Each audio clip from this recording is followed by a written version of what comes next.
Everybody, my name is Nate Kelly. I work with a consulting firm called Horsley Witten Group, and you may have seen me give previous presentations on this project. We've been working on this for some time now, and this is our final public gathering before we put our report together, which is just sort of the next step in implementing changes within the Village Center. And I want to give you a brief presentation tonight to talk about, going all the way back to the beginning of this project, when we started, what were some of the ideas that we were thinking about, going through some of the things that we struggled with, some of the challenges that you have in your town center today, in your village center, and then talk about sort of next steps. Because as I'll explain through this process, this is sort of there are things that we can do now, low-hanging fruit, to make real changes in the village center, to facilitate real change, and then there are bigger challenges that are going to take time for us to get through, and I'm sure you can imagine what those are, those of you who live here. But let's start at the beginning with the goals of this project. When we came onto this project,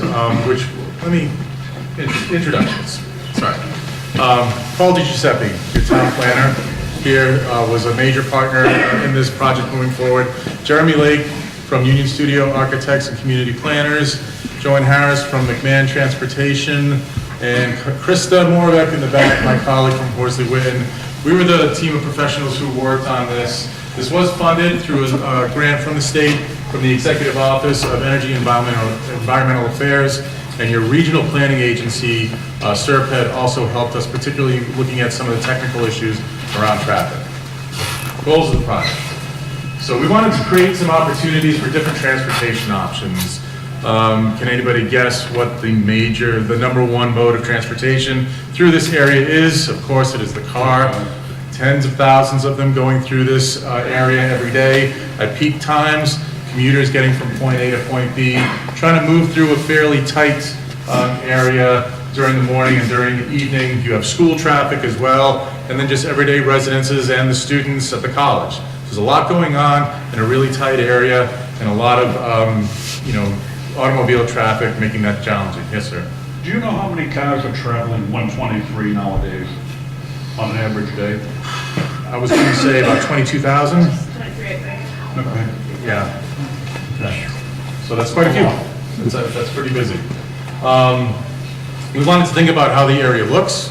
Right? This is a historic village center, a lot of great historic resources that add to the character. So moving forward, how do we continue and strengthen that? Understand how future development is going to guide investment, whether that's public investment in the roads or private investment alongside the roads on either side, and really try to set a clear vision or a framework for going forward. So what are we talking about? So you recognize here the intersection between 123 and 140. We're here right now at the school. Give yourself sort of a point of reference. And when we think about a village center, one of the things that we think about is how people will experience that. And they experience it best on foot. So we like to think about, in the center where we have something like Library Square, how far out are we going when it's a quarter of a mile? It's a pretty, comfortable distance for people to walk when they go to a destination. So when you drive to Portland, Maine, or you drive to Hyannis and Cape Cod, and you get out of your car and you're there for the day, you really don't think about walking a quarter mile. You might even walk a half mile. So this is maybe for the more ambitious out there. But this helps us sort of think about where exactly are we looking in this area, where are people willing to walk, and you can see we're within that half mile radius where we're sitting right now. So why are we thinking about this sort of as a village center? It's really because all of these different resources, all of these different structures, the streets, the trees, the landscapes, the town common, all of those things come together to give this place an identity. And it's an area, that'll have schools, that'll have residential, that'll have commercial, institutional with the church. This collection of uses creates activity over the course of the day, during the week, during the weekend, in the evening, in the daytime, and so that idea of a center of activity is really important. Village speaks to the scale. We're not talking about 5-story buildings, right? We're not talking about massive apartment buildings, but we are talking about buildings that can be bigger than the typical, say, single-family home, right? There's a bunch of sort of small multifamily structures. There's commercial structures around here that have a larger footprint, and that's really sort of that village scale that we're talking about. And why do we do this again? Because we want to ensure that investments are made wisely going forward, that they meet with a certain identity, a certain feeling for where we want to go as a community, protect what we love, make sure we don't lose the good things that we have there, and recognize what we should change, and think about taking those steps forward. So this process, back in June, we thought about these issues and opportunities, as I mentioned, just getting our feet wet, listening to the community, what they had to say about, what the issues were, and we sort of developed some draft concepts in terms of what might move forward. In September 2018, we said which ideas do we think we're comfortable with moving forward, and that helped us again refine that. I'll talk about what those are. So those refinements to create an action plan tonight, we're going to present that. We're going to present to you where we are, and again, those things that we think can happen relatively soon, and then those things that are going to take more work to move forward. So, in the vision plan, we're going to talk about your statement and your goals. These are over here on the posters, a lot of these things that we're talking about tonight, which is why we have this sort of gallery set up. So you took some time when you walked in to take a look at this. When I'm done with my presentation, we'll have some questions and answers and discussion and answer what we can for you. But take some more time to look at these. Think about how you feel about the vision statement and the goals. Look at the different opportunities and challenges you have relative to the Library Square intersection. We'll talk tonight about how we actually facilitate and regulate towards village scale development, and then sort of an end note on this idea of prioritizing walking, biking, and transit as alternate ways. We're never going to get rid of the cars, right? But maybe we can reduce some of those trips, and maybe we can provide people with different options that they feel safe using as a different way to get through this area. With the Library Square intersection, what you saw over here is that we had 4 different options that we wanted to vet with the community, to sort of test these with the community. The first one was the no change scenario. And I think this may have been one of the most important things to put out to the community because the vast majority of people with whom we spoke said no change is not acceptable. And we explained to them, changing this is going to be really hard. It's going to take a long time. It's going to take a lot of effort. It's going to take a lot of study. That's fine. No change is not acceptable. That was what we heard during our outreach process to date, and we can talk more about that tonight, but that's really sort of a strong sentiment that came through on this no change scenario. Alternative B looks at shifting Taunton Ave a little bit west there. The idea here is that we can realign the Z going through there and reduce the number of turning movements that cars have to take. You'll get better flow through the intersection. We're not necessarily trying to make this a freeway, right? But the way the traffic backs up, the way people can get a little creative about how they get around this person and that person. That makes things unsafe. Right? What we're trying to do here is create an environment that can be shared, and making it intuitive to drive your car and less frustrating to drive your car is one of the easier ways to make it safer for other people who are on the street. Alternative C just does things differently. It looks at Mansfield Ave to the north and shifts that, moving the Library Square, the town green a little bit, and bifurcating that, splitting that down the middle. We'll talk about some of the challenges that would be associated with that. And then finally, what we affectionately called the pinwheel was this idea of sort of a squared off rotary concept. For those of you who have been in Foxborough Center, for example, this is very similar, but a sort of a smaller scale than that, how that works in terms of keeping a flow of traffic in a circular way, not as fast, not meant to be as smooth as a rotary. It's meant to integrate stops and yields more so than a rotary design would. And again, our best reference point, again, is sort of that larger configuration that you have up in Foxborough if you had a chance to drive through there. We polled this. We had about 150 people in the community who took the time to answer to what their preferences were. And it was, there was a variety of different opinions through this, but really the strong favorite was that third one. And again, this is just 150 people in the community who took the time to look at this, but this idea here came out on top in that sort of limited survey. The real issue here is that, as we move forward, those ideas that we sort of tested with the community really have to be taken to the next level. And I think what we take away from this with this study is A, like I mentioned, no change is not acceptable. But B, if we're going to take this to the next level, a lot of analysis has to be done. As you can imagine, moving cars, moving traffic, changing the configuration of lanes and highways or these arterial streets takes a lot of work. It takes a lot of analysis. So we have to actually test this on a more technical level. All of these, as far as this report is concerned, still should be tested. It's not as if one has been chosen. One has not been chosen. It would have been great if we could have done this report and come out at the end and say, all right, that's the one and we're going to build it. We have a long way to go until we get there. So with the three concepts that we have to ask these questions. Does it improve traffic flow? Does it impact historic character and resources? Your local historic commission has a lot to say about that, and as they should. So they will get to look at these different concepts and say, that's really, in our opinion, that may be acceptable, or this one over here really is not acceptable, and that'll have a lot to do with how these things move forward in terms of their assessment. Is it really going to make walking and biking safer? As we test the traffic flow, as the traffic engineers model these different scenarios, will it improve access to transit? One thing that I didn't mention is GATRA is looking to put more of a bus hub in this area, so that has to fit into these different schemes. You saw it laid out sort of in the southern area in these different spots, but that's not set in stone. That could move to a different place, and there's coordination to be done with the college and those things. So there's still, again, a lot of work to be done.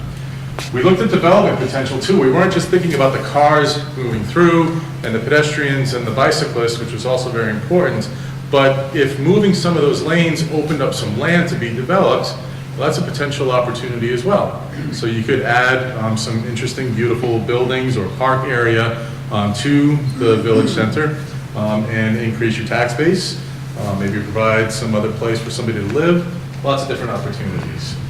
Would it impact private property? If you're going to move a road over, 50, 60, 70 feet, isn't that private property where that road's going to go? So, we looked at that as well. Some of these have significant impacts to private property, others have less. So we made sure that the people are very aware of that. We don't want to, look like we're trying to sneak anything by or do anything, without being careful or thoughtful about it. So that's called out in all of these different scenarios, how much private property is potentially being impacted. And then this idea of green space. So is there a loss of green space? Is there a gain of green space? Is it sort of net even? Because green space is an important part to any village center that any of you would like to visit, I'm sure. So that's an overview of the sort of traffic scenario piece. As I mentioned, next steps there are for the town to engage directly with engineers to look at curb configurations, roadway configurations, model some of the traffic flows, and get really into the weeds and really get analytical with that. We've sort of attacked this at the conceptual level, tested some ideas with the community, and given the town something to move forward with and present, again, to a more technical group. The next piece is what I was talking about in terms of looking at development going forward. This is something that's not as difficult as moving a roadway. This is a matter of looking at your local regulations, which is something that our firm in particular does a lot with, helping communities look at their traditional mixed-use areas and repair their zoning in a way that allows them to strengthen areas that may be getting eroded over time by zoning that really doesn't fit the goals of what they're trying to do. The first thing we did is we looked at the existing zoning. The existing zoning is called VC, Village Center Zoning. That sounds right? That sounds good. It sounds like a good fit in terms of the title. But when we looked deeper, what we saw, and I know this map's a bit hard to read, but the takeaway here is that the Village Center District is not only here in our study area where we're talking about, but it's in 5 other areas of the community as well. And it's in 5 other areas of the community that all look very different from one another. Some of it is strip mall, and then you have the village center area where we are. Some of it is sort of some isolated pockets of commercial development. And the result of that is is that the Village Center District is kind of trying to be everything to everybody. It's really, it doesn't have a strong sense of identity, and it's trying to meet the needs of all these different areas of the community, and that is not going to help us when we're looking at this village center here in the center of the community and trying to strengthen something that's historic and traditional, more traditional in nature. So this, just to give you a quick oriented view, and there's a lot going on in this diagram, but, right, so here's Duncan, here we are here, the elementary school, CVS, the bank, Walgreens, and the green up there. These are the different parcels in the area. And just to give you sort of a peek inside what the zoning people do, with the lights on, it's difficult to see that this is red, this line and these dots. These are a little bit easier to see, these blue ones here. And so when we look on the street, if you can sort of visualize in your mind's eye, you're in the center, you're driving out towards Honeydew, those buildings have a certain scale to them. You can see the lots are a little bit bigger. You have the bigger footprint of something like CVS or of Walgreens. And so that area has a bit more space to work with in terms of how the lots are laid out. And then once you get right past the front here, and you head further down, see how little these lots get, how small these buildings get. And it's really important to look at the details when you're thinking about regulating village development. You have to see these differences, and they're very important to how we move forward. And the way this has informed our thinking going forward is that we are recommending in the report that for the time being, we leave this as it is. Right? A lot of times when you're doing zoning reform, you want to take one step at a time. What we'd like to do is look at this core area here in the village and turn that into a new district. So we call it the Village Center Core.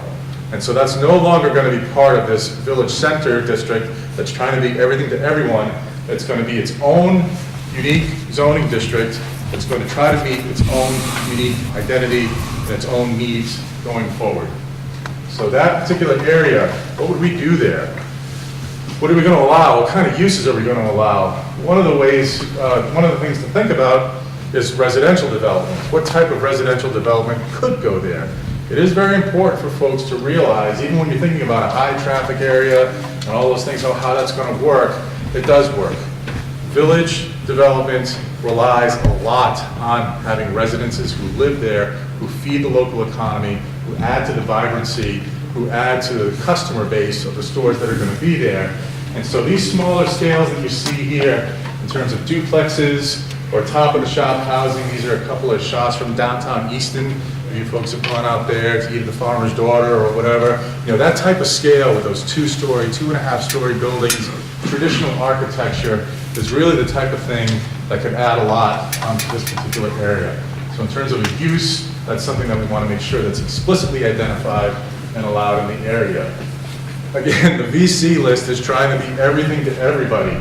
You can have a cemetery, you can have a day camp, a funeral home, a hotel, and a gas station.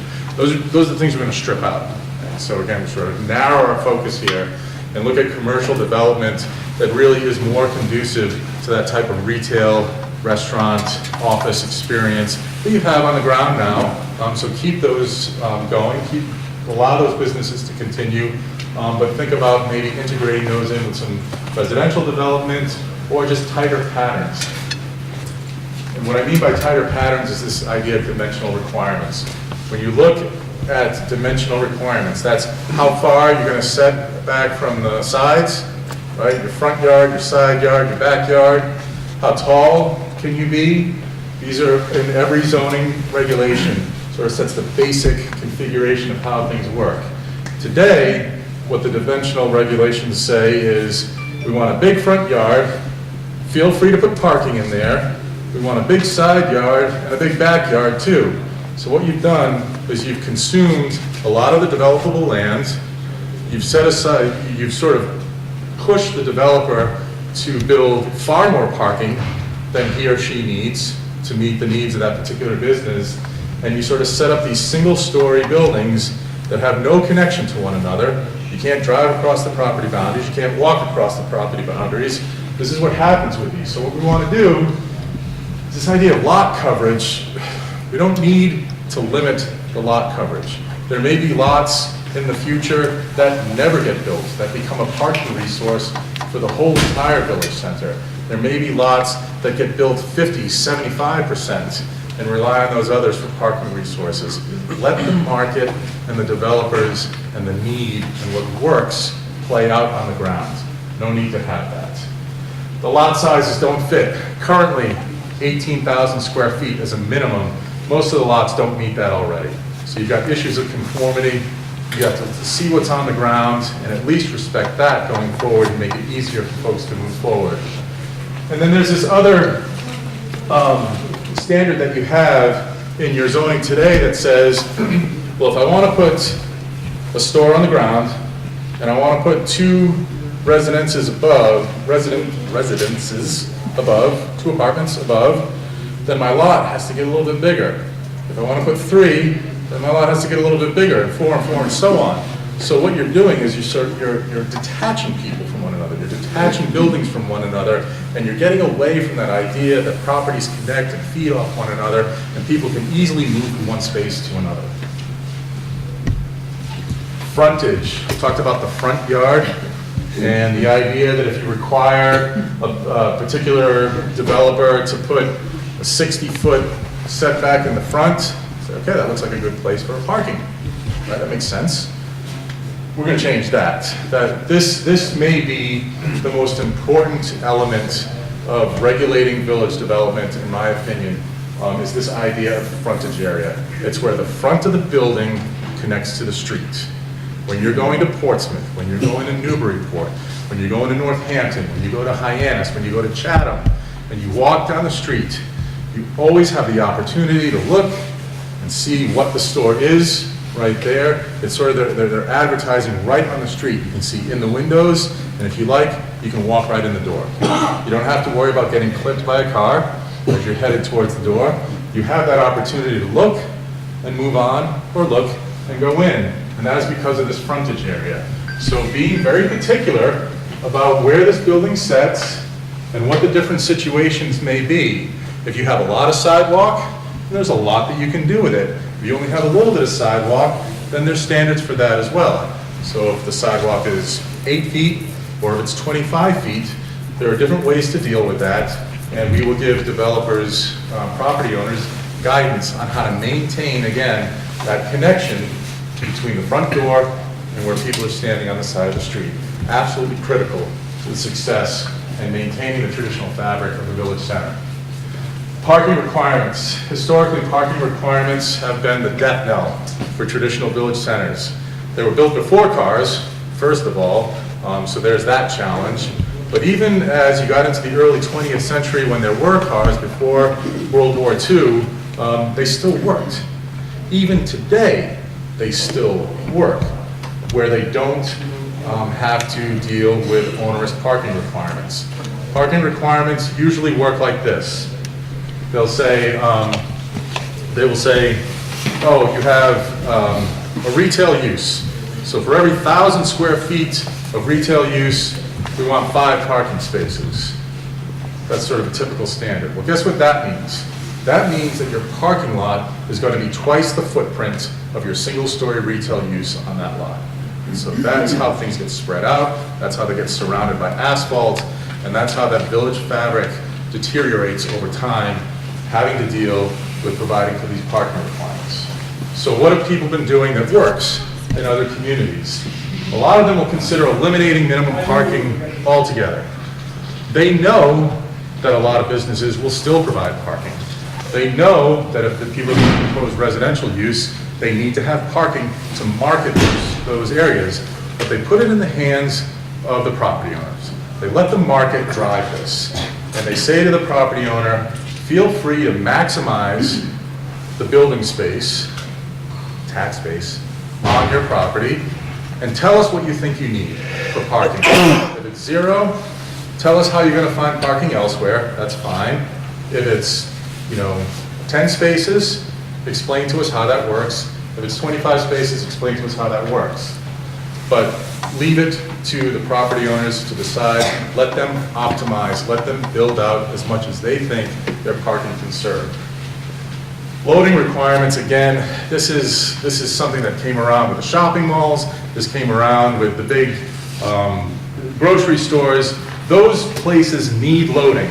The big truck comes in, it goes around, and it backs into the store, and they have to unload all of these things. That works. That is not how a village center works.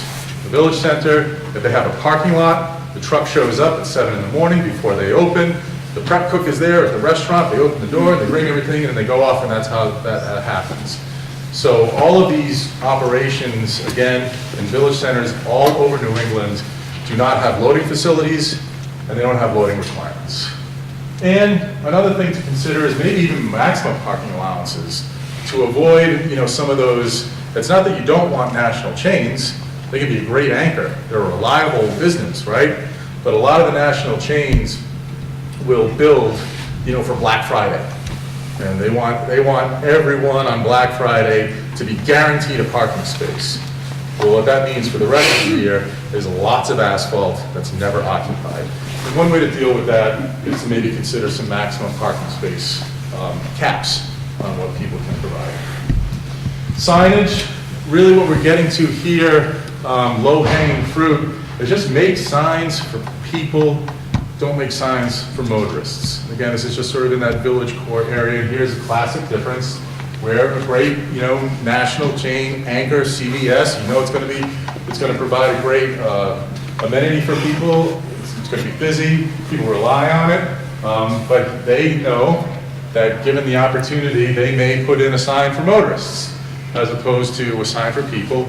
They have 100 different signs that they can choose from. It's no sweat for them to comply with this kind of thing, but it gives you, as someone going through this area, that sense, either as a motorist or as a pedestrian, the scale that we're working on here is the scale of a person, of a pedestrian. We also want to be aware that there's a lot of technology now. One of the hardest things to keep up with recently in zoning is all the technology around signs. There's so many different kinds of lights and flashing and animation. Very rarely do we work with a community that's caught up on that. And even when we go to another community, we're learning something new. Something new's come on the scene, and we have to account for that. So we want to be really clear about what signs are allowed, make sure we're up on the current technology, address things like memory changing, these sort of these backlit signs that change copy over time, and sort of, again, get back to that traditional feel. So there's a lot more to that, and of course we are going to include a lot of the details in our report, but just sort of to summarize here, we would like to propose creating a new small district right in the core. Let the town just take that first small step in repairing the zoning that's in place today, which has already sort of eroded a little bit of the character in the area. We want a smaller menu of uses. We want to focus in, again, on that small retail, on that small office, on those smaller housing options, just to make sure that we're clear about what we think is appropriate in that area. Make the parking flexible, make it easier, make the loading easier or non-existent in terms of dealing with that. Do that strong focus on the frontage. Can pedestrians on the sidewalk immediately engage with the businesses in the area? And then put a little bit more teeth into it. So today, there are some design guidelines in your zoning bylaw for the village commercial, but there's no obligation to follow them. And so if we are in this particular core area, we want to pick those design aspects that we think are critical to keeping this a traditional New England town center and make sure that they have teeth. And then finally, through all of this, just as a sort of final slide here, we are always sort of thinking, coordinating with the state, and looking at roadway improvements. Again, that if we are making changes in the public realm, we're always thinking about walking, always thinking about biking, thinking about where we're going to put those transit options. That is sort of the umbrella, overarching theme of this effort going forward. So that's a lot of information. Thank you for listening. We would love, I think as a group, the folks who worked on me with this project, we can answer questions for you. If you want to head over to the gallery and look at those again, we'll have some folks over there, but I will open it up. What are the next steps? The next steps is get this report written, right? Get these things in place.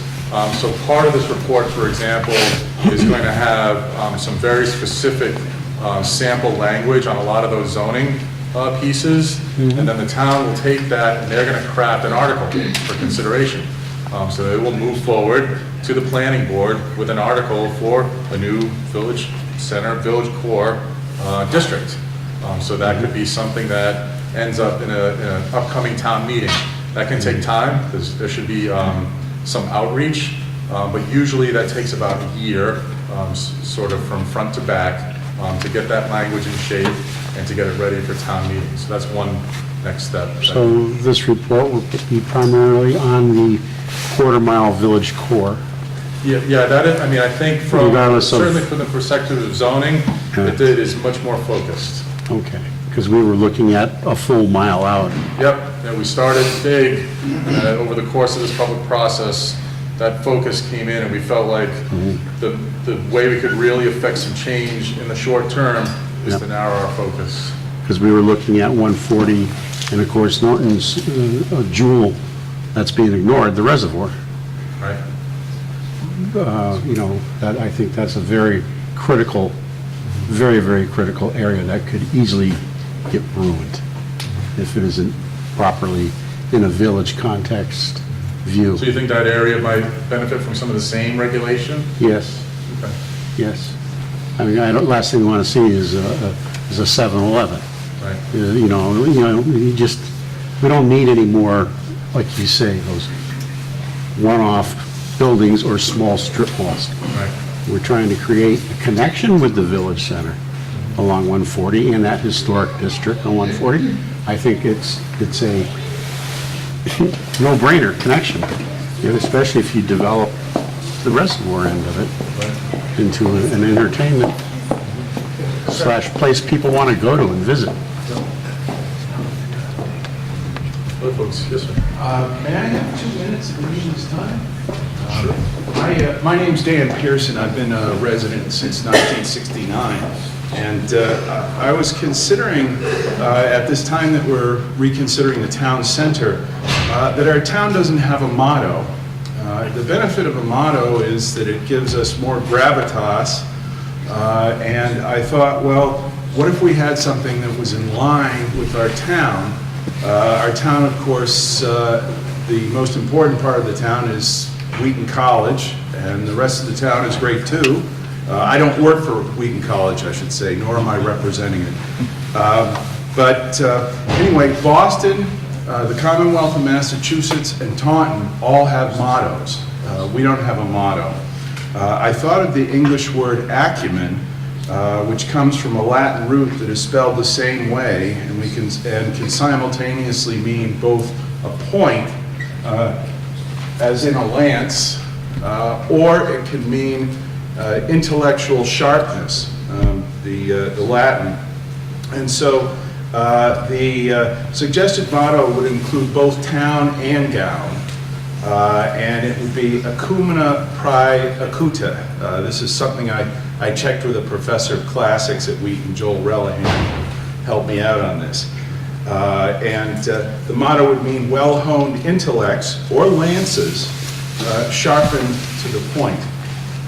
So that is my idea. I sent a letter to the Board of Selectmen. I might send another one. I don't know exactly which way it went. But I would be interested in getting this also on some sort of plebiscite. And I want to point out, although I'm doing this somewhat backwards, that the impact of historical character and increase in development potential were both mentioned.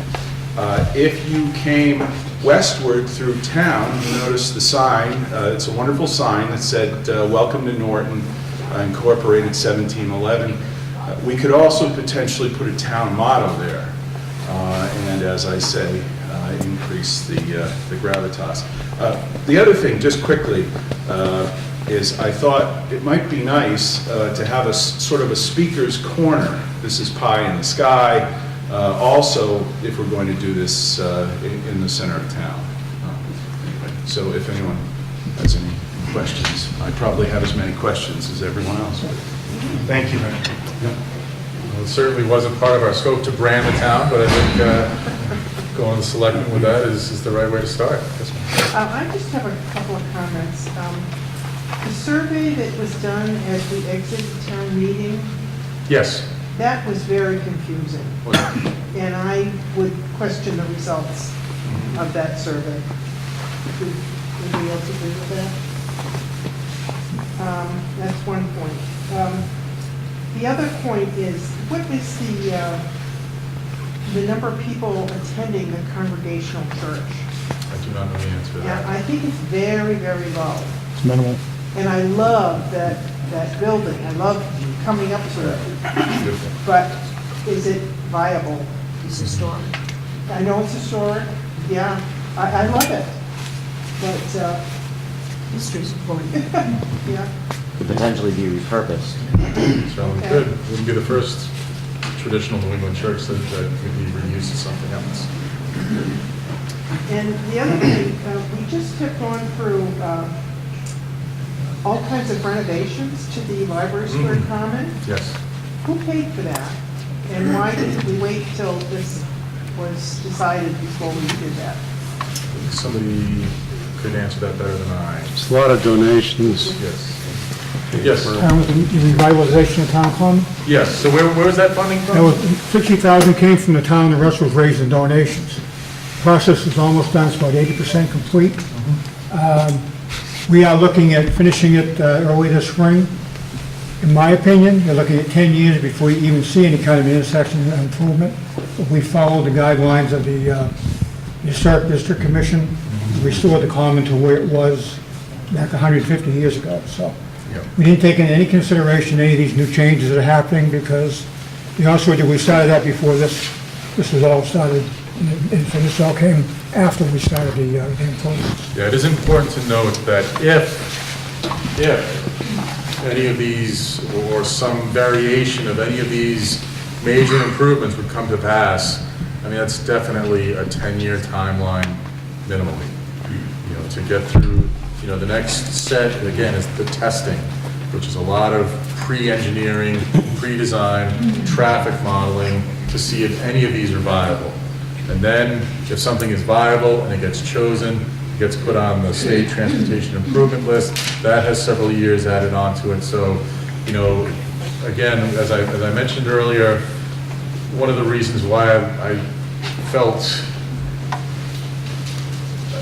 it was important, and as someone who does this in many communities, I really took strong note of the reaction that we got to the no change scenario. Because again, to make something like this, to make change like this, you need a long-term commitment. And it sort of felt to me like the community was ready for that. This is not the first time this community has looked at making changes to this intersection. And, you know, things sort of fall off if you don't have the wherewithal to stick with it for 5 and 10 and 12 years to get something done. And it feels like there may be sort of the resolve in this community to see this through to the end. There really is a multi-year process. Yes, ma'am. Yes. Nate, I just have a question. In your experience, thinking about how critical the frontage is, what's been kind of maybe the challenges or some things that we would need to consider when like companies like CVS or Walgreens are approached to move their parking back or do things like that? Like, have you seen a lot of pushback from those types of businesses? You see some pushback from those, you know, yes, you see the pushback, and to be perfectly frank, sometimes it's just bluster. CVS and McDonald's and you know, all of these sort of major chain firms, they've done everything in the book. They may not want to do something that's sort of different because, you know, and this is not a knock on them. They have models that work, that they know work, so they want to use that model, right? That just makes perfect sense. But they are also learning to adapt. You know, one of the things that we've seen over the last 20 years is a lot of the good suburban plots are taken. and people are moving back into sort of village and urban centers, and so these companies are now following. They all went out to the suburbs, and now they're following back in to these areas, and so they're learning how to do this.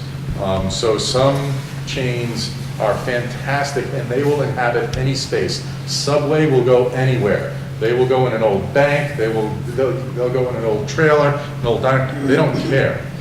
So that's an example of a corporation that'll just fit to whatever you want to do.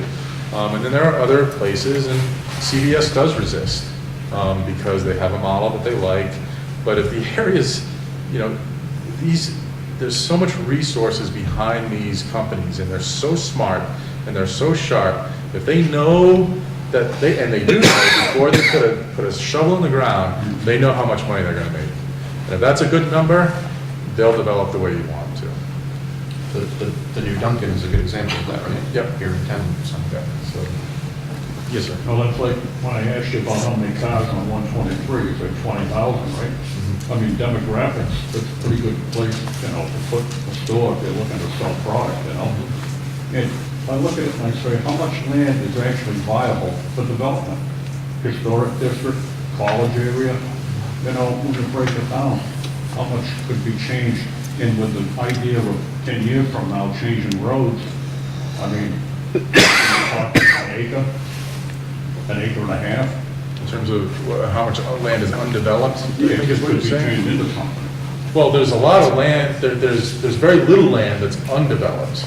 Correct. But remember that a lot of these buildings have a 10 and 15-year life cycle, where someone will come in and there's an equation that looks at the value of the building versus the value of the land. Yes, so the redevelopment then. Right, and then there comes a point where the property owner says, if I sell now, somebody's going to come in here and make good money, Yeah. tearing this building to the ground and doing something different.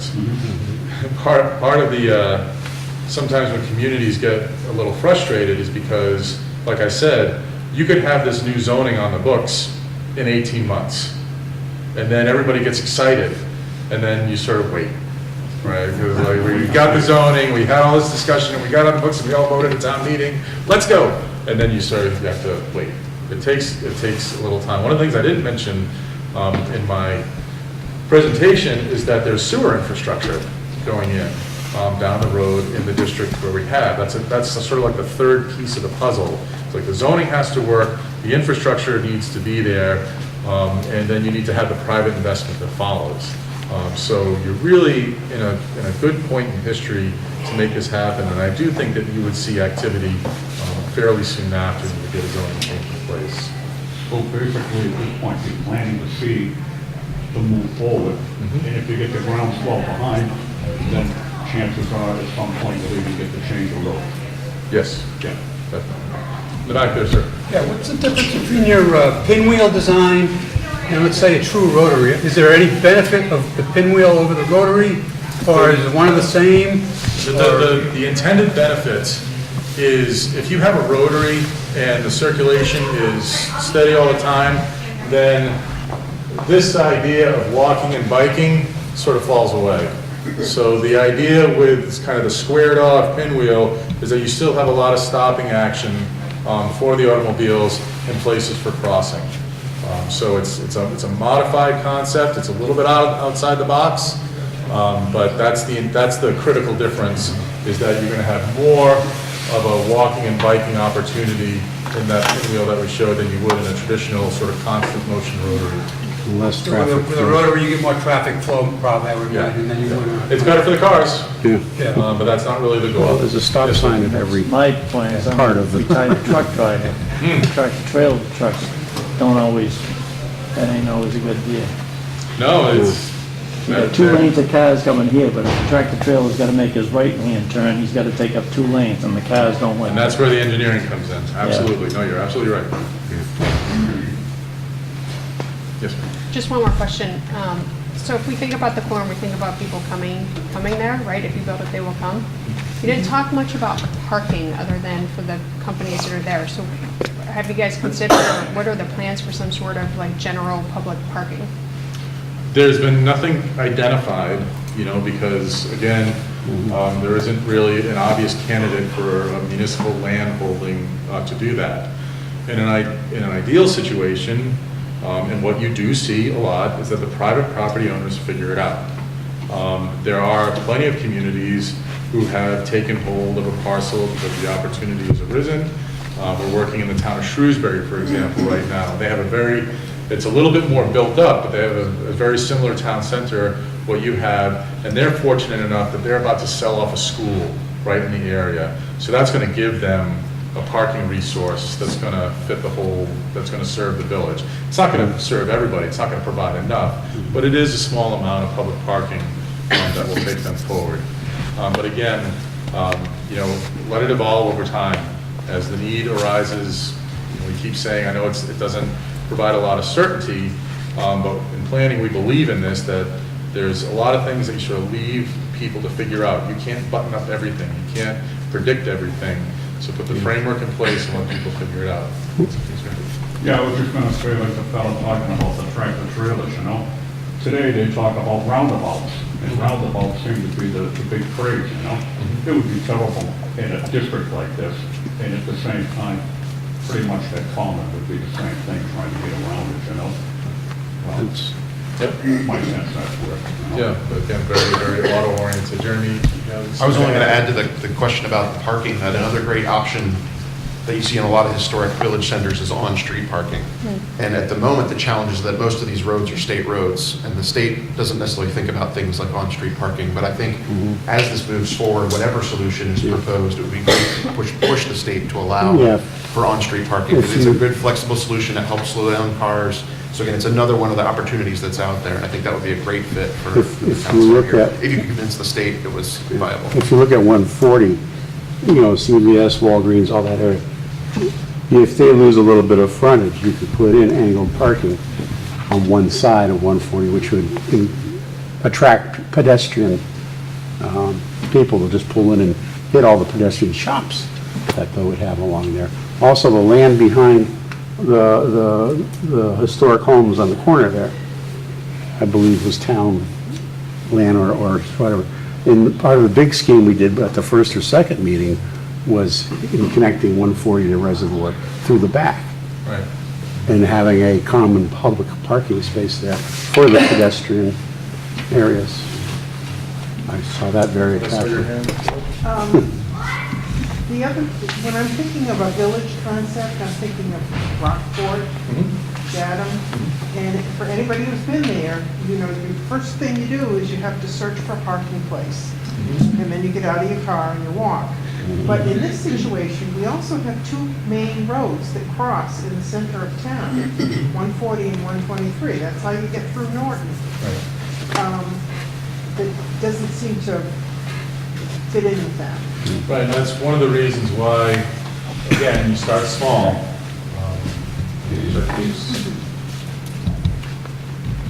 Most of what we're looking at is kind of an existing fabric here that seems to want to be more. It's not it deals a little bit with the major intersection here, coming back into this area, but the better part of it, is along this area here, where we think some of those issues, again, coming out of the gate with a lot of challenges, this seemed to be the sort of the ripest area to consider for these kinds of changes. And I don't mean to be negative, I'm just raising issues. No, this is not easy. Yeah. It's not easy. Yes, sir. The reason why I keep bouncing back to having everything in that first quarter mile is you got to have the big picture. I mean, you can see right behind Honeydew, that big chunk of land, that touches the reservoir. That's your connection to the reservoir. That's canoeing. That's bicycle paths. That's everything that will connect you up to 140 at the other end of the reservoir. That's also, you could have as the center hub town parking, where people come in, and you can also have town parking up at the other end, up by the reservoir, where across from Tangs, or whatever used to be Tangs, Jasmine Gardens or whatever. And that was part of all of, putting in, docks, a marina, shops, all that. But you could connect those two, and then you can have trolleys up and down 140, historic district. I'm a big dreamer, I'm a big visionary. Any But- others? We'll come to you, sir. I just want to make sure You everybody can't else has just a chance to speak. focus on that little quarter. I was just wondering why. They all support each other. The solid red line on, is that part of some development that you mentioned? Oh, the one down the center? Through Wheaton College there. No, I mean, another reason why this sort of flows the way it does is because of the existing zoning follows that line.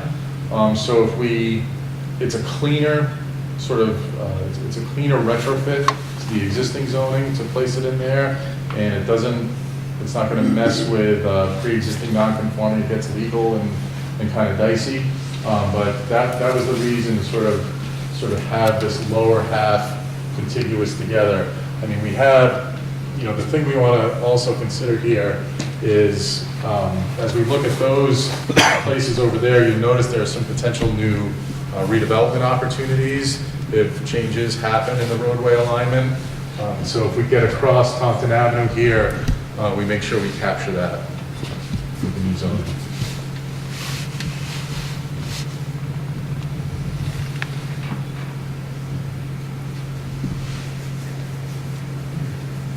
So we're gonna it's gonna take us a few weeks to get a full draft of this together, which will then get reviewed by our committee and the town planner folks.